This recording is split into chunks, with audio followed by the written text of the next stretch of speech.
Kyle Sonlin and Herbert Konings are founding partners of Security Token Group.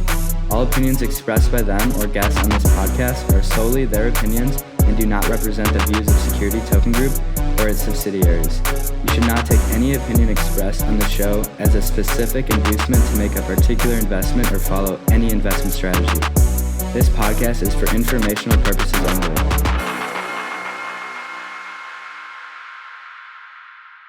Welcome back to the Securities Token Show. This is episode 150. I'm not Kyle, I'm Megan. And I'm not Herbert, I'm Jason. And today we are going to get into the problems facing institutional crypto custody. But before that, let's give a nice warm thank you to our sponsor for today's show. Yes, we are so thankful for USPC. They are a project in the tokenized real estate space, and they are really coming in with a very exciting project offering a portfolio of tokenized real estate assets. They're actually funded and sponsored by a Southern California real estate development firm called Primor, which they are developing this project of fractionalized ownership and a diversified portfolio that will benefit from current income and long-term appreciation of real estate. And as you may know or may not know, real estate is one of the best performing, assets historically. And given any 5-year period, it has outperformed every other asset class. So USPC is really, it's exciting to see someone else entering this tokenized real estate space. We've seen a lot of projects come in, and it's booming right now. And it's booming. We're of course tracking all of the current ones on STO market.com, and we'll be following up with more from them as well. Absolutely. Thank you so much, USPC. It's great that you guys are doing this. Obviously, creating exposure for more investors to get, obviously an investment opportunity into this space. So that they might have otherwise not had. Exactly. Because, the barriers to entry for real estate investing are really high, and that's one of the benefits of tokenization is you can enter at a lower barrier to entry. Exactly. Well, thank you so much, USPC. And now we're going to dive into our top 5. All right, let's get into the top 5. Jason, I'll kick it off.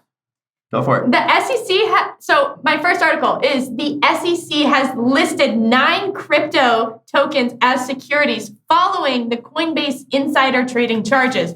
And this is really interesting because, as you know, we've been in the space. We're really skeptical of a lot of projects that are coming out, especially in the cryptocurrency space, just questioning, not only crypto, but NFTs and what is deemed a security by the SEC. So the SEC has come out and said 9 tokens were deemed securities, and they're just, I won't list them, but they said their messaging with these charges is clear. Fraud is fraud, and whether it occurs on the blockchain or Wall Street, it's not within the SEC compliance regulations. So a lot of people are kind of, have their feathers ruffled from this, saying, well, you're not, the SEC is not keeping up with others in advancing the space and creating regulation around, modern day, new kind of the way we're transacting is changing and they're not keeping up with it. So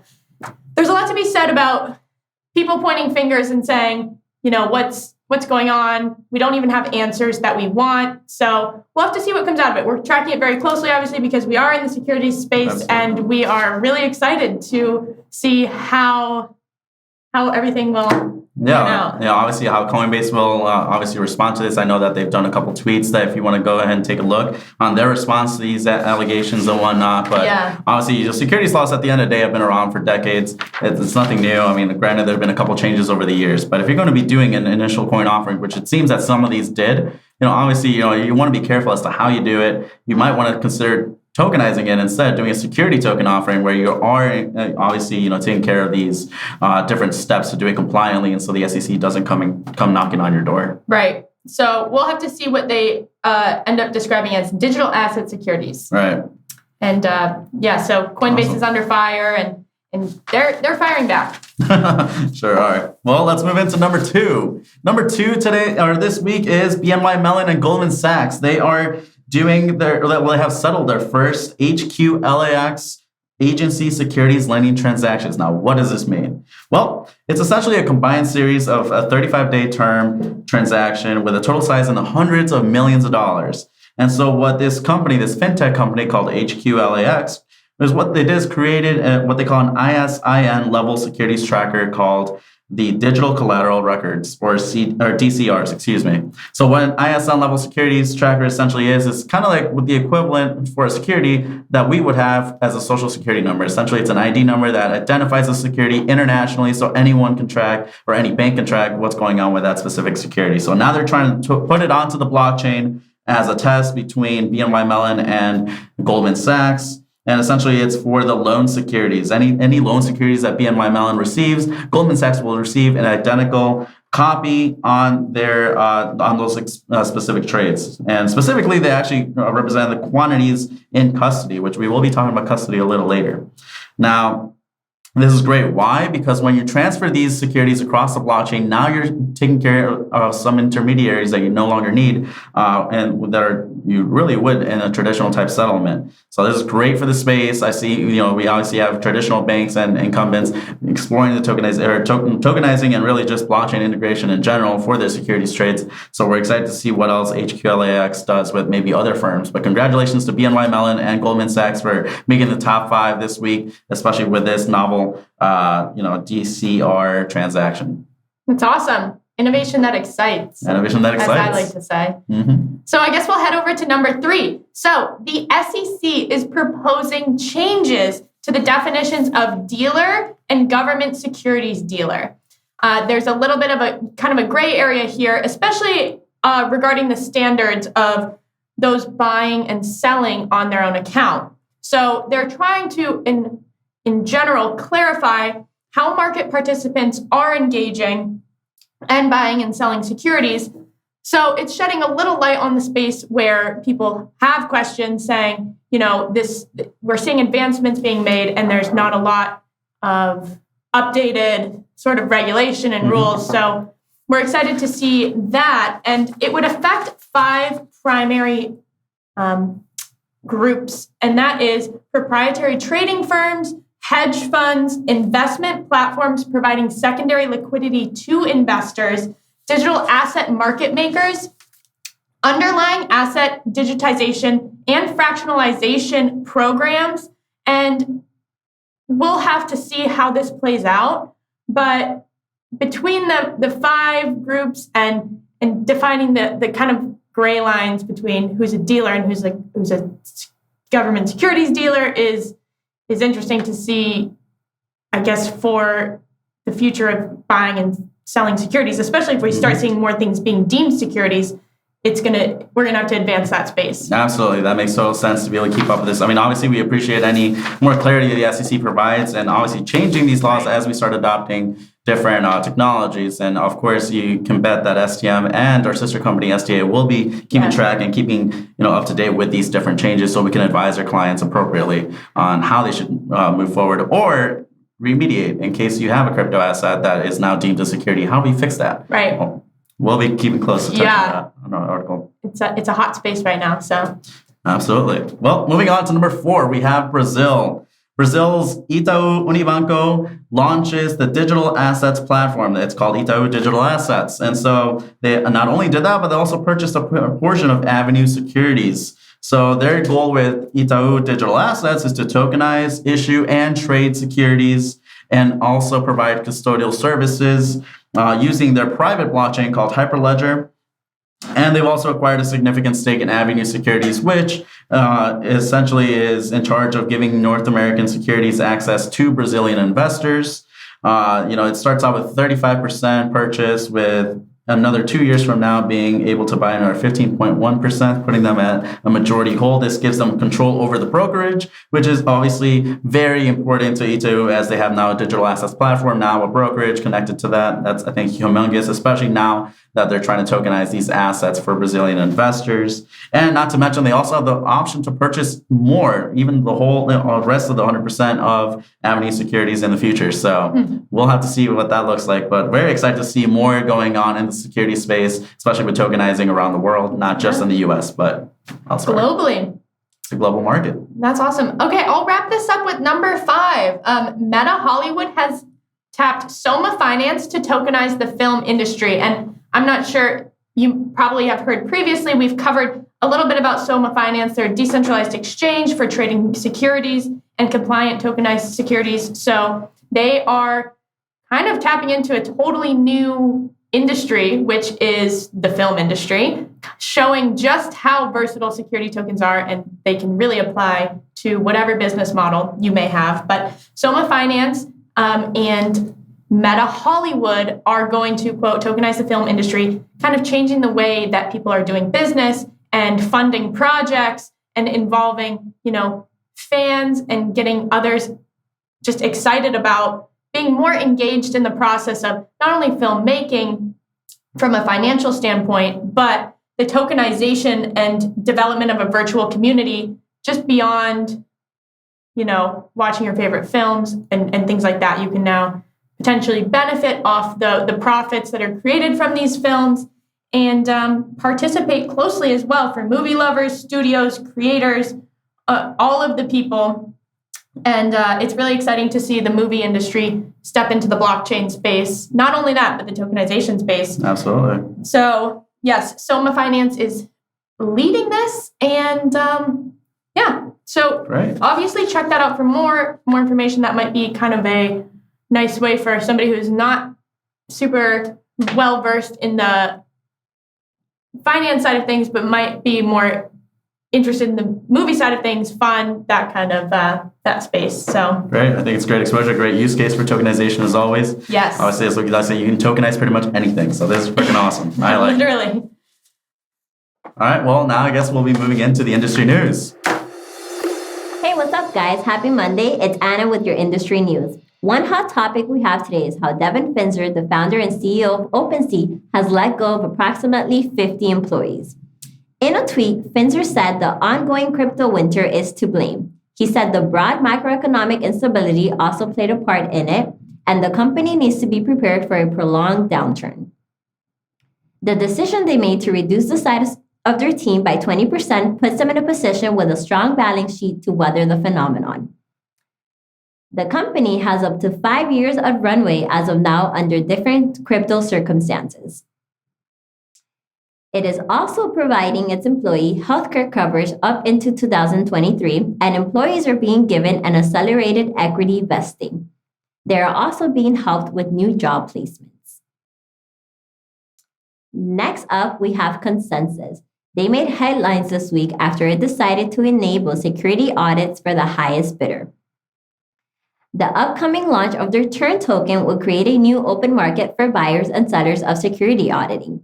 Turn is the first NFT for tokenizing services, according to the company. Each token is ERC 721 compatible and represents 40 hours of auditing time to its holder. The token will be able to be bought and sold on the secondary market, and that allows new users to dictate the value of these services when they need to. Another security token that's about to hit the town is Trucpal. This will be a blockchain-based SaaS platform serving the Chinese freight market. The digital security offering will commence this week with the token and follow with its trading on the INX marketplace, which is a regulated alternative trading system, or ATS. The security will be available to international and U.S. accredited investors. Wendell Song, the owner of Trucpal, sees this as a pioneering step since the token can be widely used in different transactions within the trucking ecosystem. He said they are seeking to motivate and sustain a loyal and thriving community and promote ecosystem sustainability.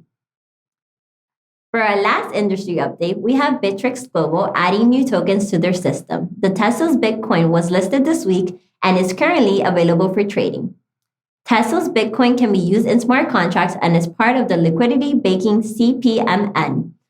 Other Tezos tokens like Sirius, Caliber, and Uves will be listed in the following weeks.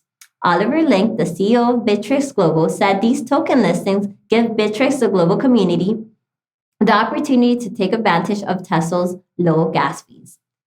He says it allows others to participate in Tezos liquidity baking, or DeFi, which helps further the growth of the Tezos blockchain. Those are all the updates I have for you guys today. I'll see you on next week with more. Let's pass it on to Thor with STO Updates. Hey everyone, this is Thor filling in for Megan with the latest and greatest in security token offerings. So without further ado, let's get right into it.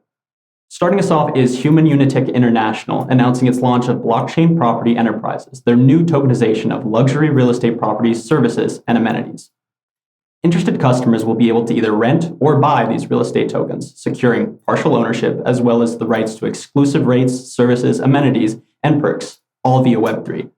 Their CEO, Kurt Gansel, says that investors even have the opportunity to visit and explore these properties virtually in a customizable and fully immersive environment. The first available offerings are luxury properties located in the beautiful sceneries of Sardinia in Italy and Lake Champlain in New York. The launch is slated for July 25th, so make sure to keep an eye out. Next up, let's move over to Agrotoken's recent partnership with Pomelo and Algorand to facilitate the launch of a card specifically for the agricultural industry. To introduce a little bit of what Agrotoken does, they've created 3 tokens collateralized by grains representing soy, corn, and wheat, respectively. The tokens use proof of grain reserves, a fully decentralized and transparent system of auditing and validating each ton of grain. In recent news, just a month ago, Agrotoken announced that they were working with Visa to develop a method of payment allowing producers to pay using their grain. Now, Agrotoken intends to collaborate with Pomelo to process and distribute payments and utilize the Algorand blockchain in scaling and expediting these operations. You can learn more about Agrotoken at their site, agrotoken.io. Lastly, we have news of L Bank Exchange recently listing commodity asset-backed token for trading. The issuer of QAA, Tandem Liber Holdings Limited, is a prospecting and mining company based in Sierra Leone, currently holding the rights to 4 exploration licenses and 1 mining license. They intend to circumvent the destructive consequences typically seen in mining by monetizing the in-ground value of resources, such as gold and coltan, all in the form of their commodity asset-backed token. You can check out more info at their site, commodity.io. That's commodity with a Q. Thanks for tuning in, everyone. It's been a blast hosting STO news and updates for the first time. Now I'm going to kick it over to the man, the myth, the legend, Mr. Sam Sachs. Heck of a job by Thor. Hello and happy Monday! Every so often, it's important to take a look at the security token market from a broader view. Look at where we were, where we are, and where we're headed. It wasn't too long ago that the total security token trading market cap was below the $1 billion mark. Traction was minimal in the press, and people were wondering if or when any mainstream coverage would arrive. Things have changed dramatically since just over a year ago, as security tokens boast a market cap of over $18 billion today, and we're in the midst of a bear market. Led by Negra Group, Dignity Gold, Millennium Sapphire, T0, and INX, the industry is building some really solid players in the field that will not be going anywhere for a long time coming. And hidden deep in the shadows are some very underpriced coins to its competitors, such as Exodus, which is trading at only an $18.5 million market cap. With revenue of over close to $100 million annually, it's seemingly a matter of time before investors take a deep dive into the cryptocurrency wallet. Where are we headed in the future? The resilience of these tokens has been profound. Holding key support levels and even making higher highs has been a very strong sign. It will be important to monitor volume over the next 12 to 18 months and figure out if automatic market makers or other solutions can aid in the lack of liquidity currently seen in the market.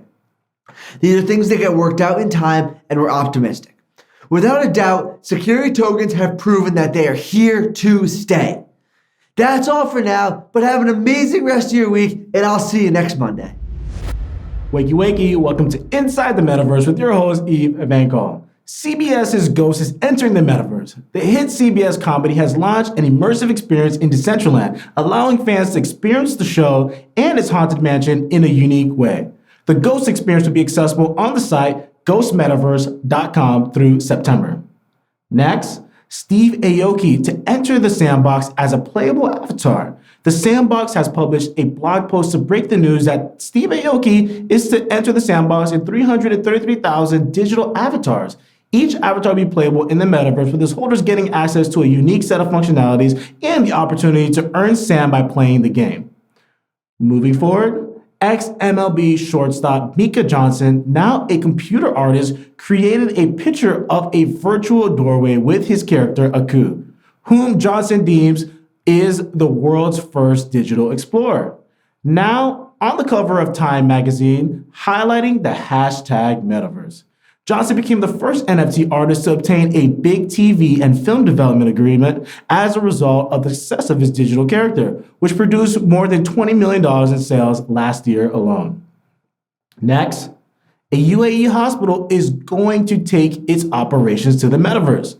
The services will include our teleconsultation, multiple doctors consulting in a case in a virtual clinic, opinions from various doctors, and avatars in the local language dressed to greet patients at the medical tourism department. Moreover, they will provide a first aid health program using AR, VR, and AI programs. That was Inside the Metaverse with your host, Yves Van Cole. And now we're back. Let's do our companies of the week. Megan, why don't you start us off? Who's your company of the week? I am so excited. It is A16Z or Andreessen Horowitz. They have recently announced that they are moving to the cloud, but the cloud encompasses a little bit more than just remote or decentralized work, for lack of a better term. They are opening an office in Miami Beach. And they are most literally taking their talents to South Beach. Their office is right on Lincoln Road. As opposed to many people who say they're moving to South Beach and then they end up in Brickell or downtown Miami. They are literally going to South Beach, and they are developing this office to kind of combat their new style of work, supporting their teams and partners. As many people have dispersed during COVID, they're opening 3 new offices, Santa Monica, New York, and Miami Beach. So this is really exciting for the Miami community. I think it just shows that not only is tech booming here, VCs are obviously coming here. We've got Citadel, Andreessen Horowitz, Microsoft.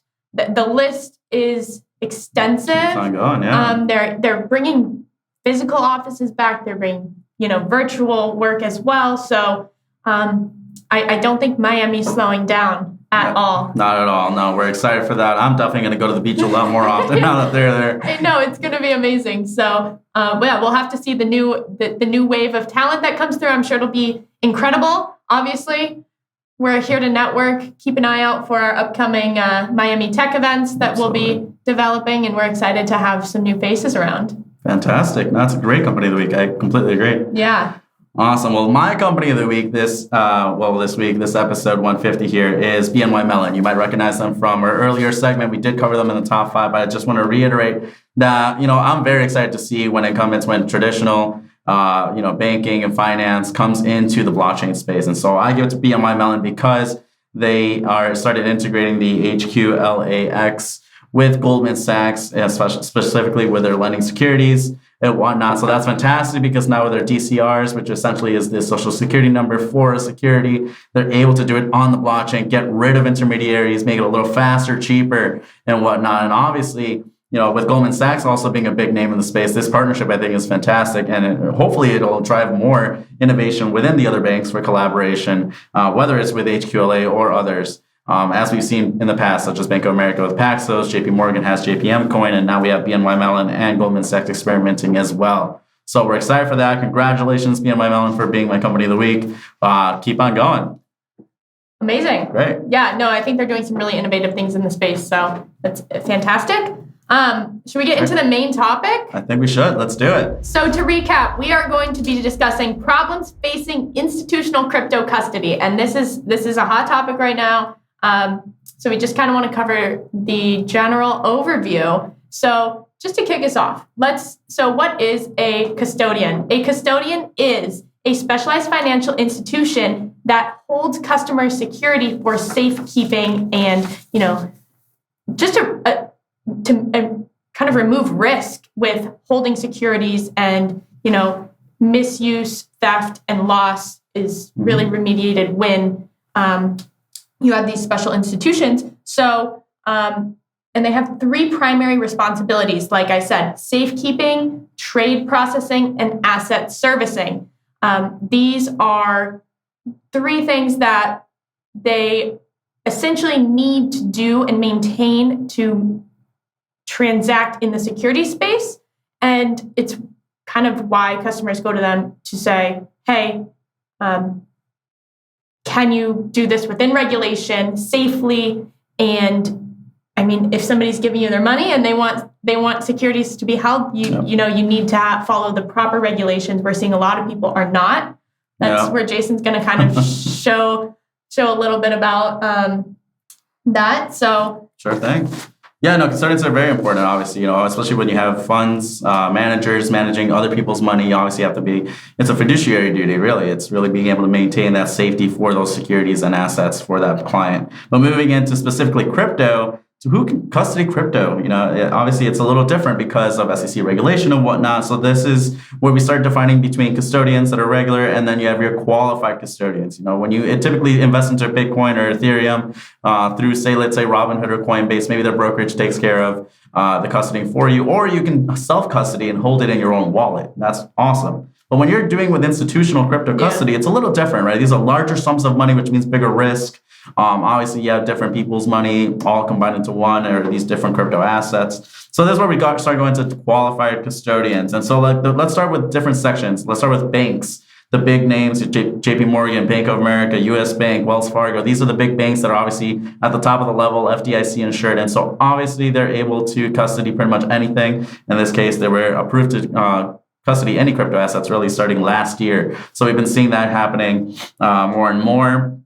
But if there were other use cases or you needed someone else to be able to custody these crypto assets, who else was eligible? Well, maybe a registered broker-dealer that's associated with a member firm National Securities Exchange. And if you aren't, you also have special purpose broker-dealers, but only if they're only holding digital assets. That means they cannot hold analog securities, only crypto. So you can only hold Ethereum, Bitcoin, custody that, and that only. It's a great way to mitigate risk for these special purpose broker-dealers that aren't necessarily at the top as far as, you know, function and whatnot, but they are pretty close and whatnot. Maybe the SEC feels comfortable with them custodying this crypto asset. And they also have to be able to transfer that asset through the blockchain. Again, because it's all digital assets, it shouldn't impact any analog securities if they were to fail.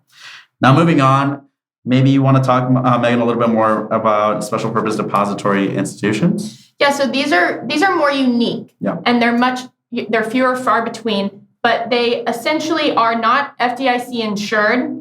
They're limited within state borders. So we see a lot that are out of Wyoming. They're very supportive of this industry, and they need to be fully reserved. So there's no lending or use assets. So then we also have nationally chartered banks. And there's only 3 nationally chartered trust banks, and all of theirs need to be full banks. We have Anchorage Digital. We have Paxos and Protego. So those are kind of where we see crypto being custodied by institutions, but it gets trickier. It does get a little trickier. Now, the fact that they are nationally chartered, and remember, there's only 3 ever being given out for trust banks, does put them at the same level basically as the Bank of Americas and JP Morgans of the world. So they do have some flexibility, and they're crypto native, right? So they're only doing this type of asset, and they're fully SEC, that they're blessed, they're good, and they're good to go.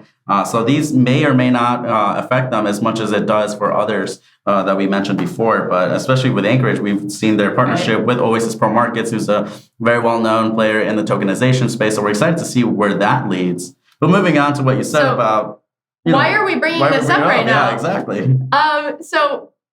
With institutional crypto custody, it's extremely relevant because the SEC has published a bulletin in, I believe, April, and it just impacted the future requirements for reporting holding crypto. And banks are a little bit confused how to proceed in general. And I think this goes back to our point. You know, there is a lot of regulation coming to market, but it's not necessarily keeping up with how fast the industry is moving in general. Right. And there are still questions to be answered. A lot of people are saying, oh, you know, what do we deem this? And then they are having to backtrack when the SEC says this is not compliant, et cetera. So what do banks need to do? Well, first thing is they have to, so considering that a bank is essentially taking control over obviously the custodial services, that means the crypto asset itself. Let's say it's Bitcoin in this case, right? Well, they're also taking control over the private key. Remember, not your keys, not your asset, right? So if they're safeguarding the key on behalf of their clients, well, that's a liability. So they have to put that into their books, into the balance sheet as a liability. And they're essentially, okay, this is not as confusing. The SEC made this pretty clear, actually. Okay, account for the obligation on your liabilities. In the fair market value of the crypto assets, both when you recognize the liability and in future reporting at that fair market value at that period of time. But where it gets tricky is the assets part. When you have a balance sheet, you put something in your liabilities, really offset it with an asset. What is that asset? Well, the SEC that you have to put an asset there, but it cannot be the same as the same crypto asset. So if you have Bitcoin in your liability, you cannot put Bitcoin in your asset. It has to be something different, something that they call indemnification. But it has to be measured in the same basis as the crypto, or in this case, Bitcoin, that you put in your liabilities, right? So how do you do that? And that's something that the banks right now are struggling to figure out is how do you do it? What do we even put in there? Right. They don't know how to proceed. So that's going to be an issue. Yeah. So I was joking. I said that whoever's CPA at these banks is going to be struggling because it's definitely an emerging industry that where a lot of people just have, it's a lot of speculation. What are they going to do, and when is the SEC going to say, give it, black and white? It shouldn't be a gray area. It should not. No. It should be very straightforward. I feel like that's the beauty of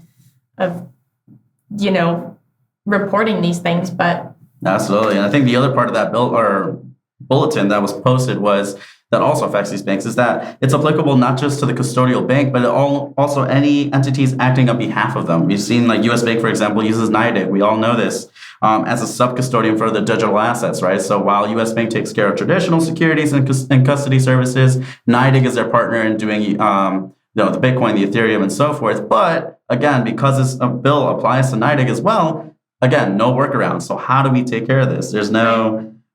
It's a problem that everyone's having right now. So that's something that we've seen as relevant in conversations that we've had with different players. And so, we'll have to see what the SEC comes out with. I know that there's letters being drafted on behalf of some of these banks. There's no current answer or workaround. There isn't. So I guess we'll keep an eye out. Keep you guys informed on any other SEC comments on this. But that is exactly why we're bringing it up right now. Exactly. So. But if you guys have any opinions, please drop them in the comments. We would love to talk through them. Yes. And who knows, maybe we do a Twitter Spaces or something with some of the people on our team to be able to, hash this out, maybe get some ideas going. Peter Gaffney would be an amazing resource. Oh, absolutely. Our head of research. Yes. So that is all we have for you guys today. Obviously, we'll bring more updates to this as they come, or when they come, that is. Hopefully when, not if. Hopefully when. But other than that, we're going to hand it off. Next week, we won't be here, so we'll give it back to Herwig and Kyle. But that is all we have for today. That is all. As usual, you can find us on social media. Below are our tags. And I'm Megan Neivold. I'm Jason Barraza. You can catch us on chain. Always on chain. Catch you later. Yeah.